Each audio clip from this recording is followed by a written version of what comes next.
और गांडे के इस उपचुनाव के लिए आपके बीच में श्रीमान जिनको आपने चुना, दिलीप वर्मा जी, आपका आशीर्वाद पाने के लिए विराजमान।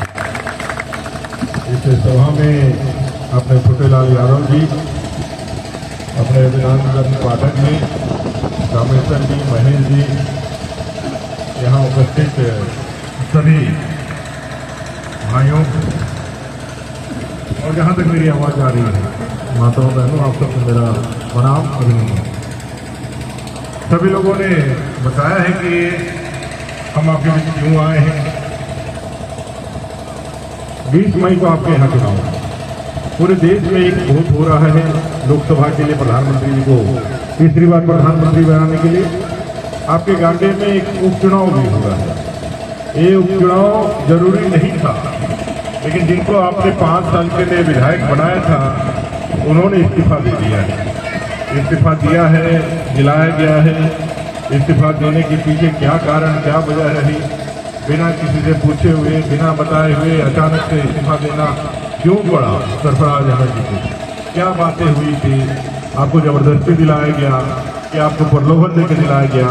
ये सारे प्रश्न आपके मन में होंगे, क्योंकि गांडे की जनता ने ही उनको चुन करके भेजा था। इसलिए गांडे की जनता ये जरूर पूछेगी जब वो आएंगे, या झारखंड मुक्ति मोर्चा के लोग आएंगे, तब जरूर पूछिएगा, आपके मन का प्रश्न का जवाब जरूर लीजिएगा। इस सवाल का जवाब ना दिलीप वर्मा जी दे सकते हैं, ना मैं दे सकता हूँ, ना बाबूलाल मरांडी जी दे सकते हैं। इस सवाल का जवाब तो झारखंड मुक्ति मोर्चा, कांग्रेस, राजद और माले के लोग जो आपसे वोट मांगने के लिए आएंगे उनसे पूछ करके पूछिएगा कि हमको 2 ठो मेहनत नहीं करने के लिए पड़ रहा है, कहें हमको विधानसभा में भी वोट करने के लिए पड़ रहा है। ऐसी क्या बात हुई थी सरफराज जी कि आपने इस सीट को छोड़ दिया, और आप जिनके लिए वोट मांगने के लिए आए हैं उनको किस योग्यता के आधार पर आप वोट मांगते हैं? सिर्फ इसलिए कि हेमंत सोरेन जी की पत्नी यहाँ का कोई कार्यकर्ता नहीं था क्या? अगर आपको छोड़ना नहीं था तो यहाँ का कोई झारखंड मुक्ति मोर्चा कांग्रेस का कोई कार्यकर्ता नहीं था क्या? यहाँ का मिट्टी का स्थानीय पुत्र कोई नहीं था क्या? क्या इसकी दरकार पड़ गई कि आपने उनको वोट देने के लिए मांगने के लिए आए हैं? एक बार जरूर सवाल पूछिएगा। जहां तक विकास की बातें हैं तो मैं गारंटी के साथ कहता हूँ, सबका साथ सबका विकास का नारा सिर्फ नारा नहीं है, हम लोगों ने करके दिखाया। चाहे वो प्रधानमंत्री आवास की योजना हो, वो चाहे पिछड़ों के लिए हो, अल्पसंख्यकों के लिए हो, चाहे दलितों के लिए हो, आदिवासियों के लिए हो, वंचितों के लिए हो, कभी हमने पूछ करके नहीं दिया है। प्रधानमंत्री जी ने कभी पूछ करके नहीं दिया है। मुखिया जी यहाँ बैठे हुए कभी पूछ करके नहीं दिया है कि आप भारतीय जनता पार्टी को वोट करते हैं कि नहीं करते हैं। आप मुस्लिम भाई हैं, इसलिए आपको हम प्रधानमंत्री आवास नहीं दे सकते हैं। ये प्रधानमंत्री नरेंद्र भाई मोदी जी का प्रधानमंत्री आवास है, ये कभी हम लोगों ने पूछ करके। हमने दलितों को भी प्रधानमंत्री आवास दिया है, हमने अल्पसंख्यकों के लिए भी प्रधानमंत्री आवास दिया है, हमने उज्ज्वला का गैस योजना जिन्हें दलितों को दिया है, वंचितों को दिया है, अपने पिछड़े वर्ग के यादव भाइयों को भी दिया है, मंडल भाइयों को भी दिया है, अपने मराठी भाइयों को दिया है, तो हमने अल्पसंख्यक भाइयों को भी दिया है। हमने फ्री में मुफ्त में यदि अनाज दिया है तो हमने उनके लिए भी दिया है, हमने कभी भेद नहीं किया है। आयुष्मान की योजना अगर हम लोगों ने दिया है तो सबके लिए दिया, हम लोग ने कोई भेद नहीं किया है। बात करके राजनीति भारतीय जनता पार्टी न कल की थी, न आज की है, न कल करेगी। भारतीय जनता पार्टी के लिए 1 अरब 40 करोड़ जो भारत का जनता है वो मोदी जी का परिवार है, और 1 अरब 40 करोड़ परिवार के जब बात मोदी जी करते हैं उसमें दलित भी है, आदिवासी भी है, पिछड़ा भी है, अल्पसंख्यक भी है। और जब कोई भी नीति या योजना बनाते हैं तो सबके लिए बनाते हैं। आप खाली विचार करिएगा कि इस बार जब आप प्रधानमंत्री चुनेंगे तो देश के लिए 18वां प्रधानमंत्री चुनेंगे। इससे पहले 17 बार आप प्रधानमंत्री चुन लिए गए हैं, आपने चुनाव कर दिया है। अगली बार जब आप करेंगे 2024 के 20 मई को जब अपना वोट करेंगे तो 18वां प्रधानमंत्री आप लोग बनाएंगे। इस 17 बार में 2 बार नरेंद्र भाई मोदी जी प्रधानमंत्री बने हैं, 1 बार अटल जी बने हैं, और बाकी समय में कांग्रेस की सरकारें रही। अब आप अपने गांव को तो ध्यान लगा कर देखिए कि आपके गांव में सड़कें कब आई, आपके गांव में बिजली कब आया, आपके गांव में रहने वाले बच्चों के पढ़ने के लिए सर्व शिक्षा अभियान के माध्यम से स्कूल कब आया। तो आपके ध्यान में आएगा 2000 के बाद जब केंद्र में अटल जी की सरकार थी, और अटल जी ने जब यहाँ झारखंड राज्य का गठन किया और इसी गृह जिला से अपने बाबूलाल मरांडी जी को मुख्यमंत्री बनाया, तब यहाँ पर सड़क आना चालू हुआ, प्रधानमंत्री ग्रामीण सड़क। क्या जी गलत बोल रहे हैं? पहली बार अगर यदि इस पंचायत में सड़क आया, जैनाबाद में सड़क आया, तो कब आया? 2000 के बाद। क्या उससे पहले हमारे देश में प्रधानमंत्री नहीं थे क्या? उससे पहले हमारे मुख्यमंत्री नहीं थे क्या? उससे पहले सांसद नहीं थे क्या? थे, लेकिन भारतीय जनता पार्टी एक कमल के निशान के प्रधानमंत्री नहीं था। उन लोगों के लिए उनका परिवार ही सब कुछ है, जो खून के रिश्ते का परिवार है। वो भी अपने परिवार के लिए काम करते हैं। भाई नेहरू जी अपने परिवार के लिए काम करते थे, इसीलिए इंदिरा गांधी जी प्रधानमंत्री बनी, इसीलिए राजीव गांधी जी प्रधानमंत्री बने। उसके बाद सोनिया गांधी जी लगी हुई है राहुल गांधी और प्रियंका गांधी जी को प्रधानमंत्री बनाने के लिए।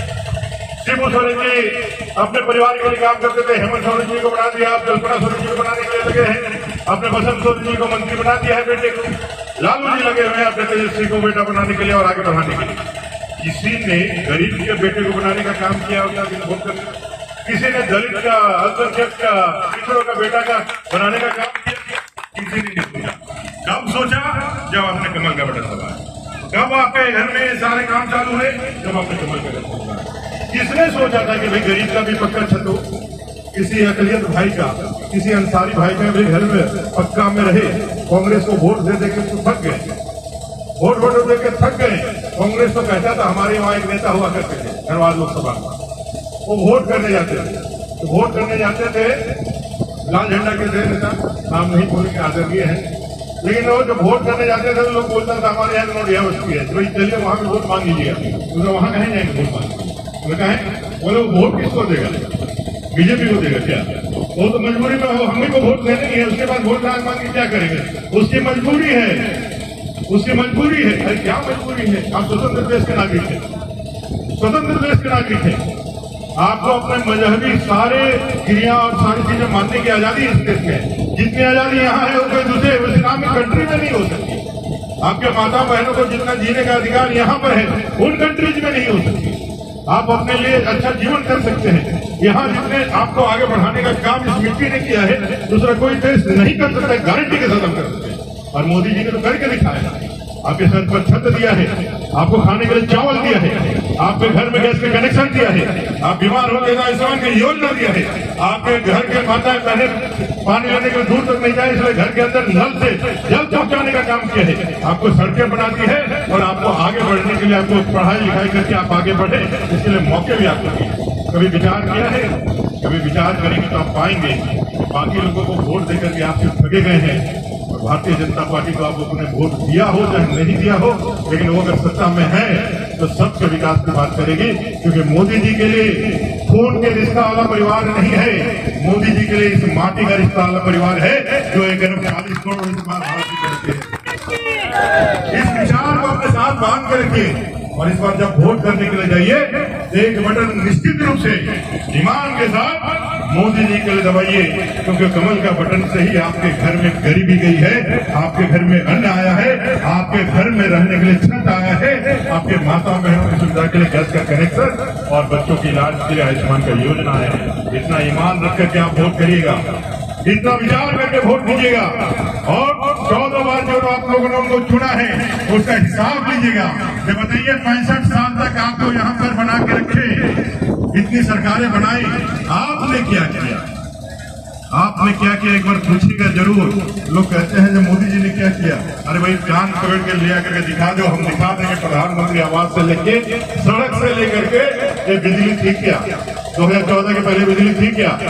गारंटी के साथ बोलता हूँ, मुझे मालूम है कि मैं सरकार में था, 68 लाख परिवार थी अपने झारखंड में, 38 लाख परिवार तक ही बिजली पहुंची थी 2014 तक। लोग चांद तारों में पहुंच गए, लेकिन आपके इस पंचायत में बिजली नहीं पहुंची थी। ये बिजली 30 लाख जो व्यक्ति परिवार थे, 5 साल के अंदर हम लोग सरकार ने 30 लाख परिवार तक बिजली पहुंचाई। ये परिवार कौन परिवार थे? ये कोई यादव टोला होगा, कोई दलित टोला होगा, कोई पिछड़ा हुआ और समाज का टोला होगा, मंडल टोला होगा, आदिवासी टोला होगा। यही तक बिजली नहीं, यही तक सड़कें नहीं थी। जहाँ बिजली सड़क नहीं है, अंत्योदय हमारे परम दर्द है, अपने पंडित दीनदयाल उपाध्याय जी ने हम लोगों को रास्ता दिखाया है। अंतिम व्यक्ति पे, अंतिम पायदान पर बैठे हुए व्यक्ति का उत्थान करो। इसलिए मोदी जी वहां बैठते हैं, गरीब का बेटा वहां बैठता है, तो उसके नजर में गांव होता है, गरीब होता है। और जब वही गांधी जी का कोई बेटा बैठता है तो उसके नजर में ऐसे कमरों में बैठने वाला उनका परिवार होता है। यही अंतर है, यही मूलभूत अंतर है।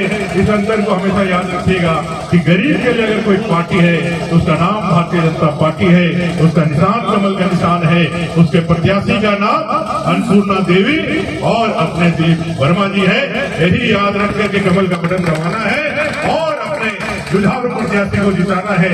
और एक वंशवाद और परिवारवाद की राजनीति जो बढ़ाने वाले लोग हैं उनको उनका जो है एक सबक बताना है। देश की आजादी के बाद बाबा साहब आम्बेडकर के संविधान ने जो सबसे बड़ा जो ताकत जनता को दिया वो वही दिया कि राजा के घर में रानी के कोख से राजा पैदा नहीं होगा। जनता जिसको वोट दे करके अपना नेतृत्व देगी वही 5 साल तक हमारा नेतृत्व करेगा। जहां कांग्रेस ने राजा के घर में रानी के कोख से ही राजा पैदा करना चालू रखा, वहीं बीजेपी ने एक गरीब के बेटे को, एक आपके बीच के बेटे को, दिलीप वर्मा को माटी के बेटे को आपके बीच में उतारा है। वहीं दूसरे एक राजा की पत्नी यहाँ आकर के आपसे वोट मांगने आ रही है। राजा की पत्नी का क्या मतलब रहेगा 4 महीने के लिए? 4 महीने में तो वो रांची से निकलते निकलते गांडे आते आते उनका 4 महीने में एक बार जब आ जाए। मैं आप ऐसा नहीं करेंगे तो उनको जिताइएगा, लेकिन अगर भूले से भी वो जीतती है तो गारंटी के साथ लिख लीजिए 4 महीने में 4 दिन नहीं आएगी। और आप अगर जिताइएगा तो दिलीप वर्मा इसी मिट्टी में सोएगा, इसी मिट्टी में उठेगा और आपके लिए आपके साथी बनेगा। इसलिए विचार करके वोट करिए, ईमानदारी के साथ वोट कीजिए, अपने जो है चतुराई के साथ वोट कीजिए, कमल को चुनिए। इतना ही निवेदन करते हुए अपनी वाणी को विराम देता हूँ। जय हिंद, झारखंड जोहार, भारत माता की जय। ना पड़ेगा भटकना फेक शेयर और व्यूज पर, क्योंकि क्या कब कहां कैसे की सबसे तेज और सटीक कवरेज मिलेगी आपको बीएनबी ऑल इंडिया न्यूज पर। हर खबर को आप तक पहुंचाने से पहले खरे सोने की तरह तौलेगा। आप बने रहें बीएनबी ऑल इंडिया न्यूज के साथ, क्योंकि बीएनबी सच है तो बोलेगा।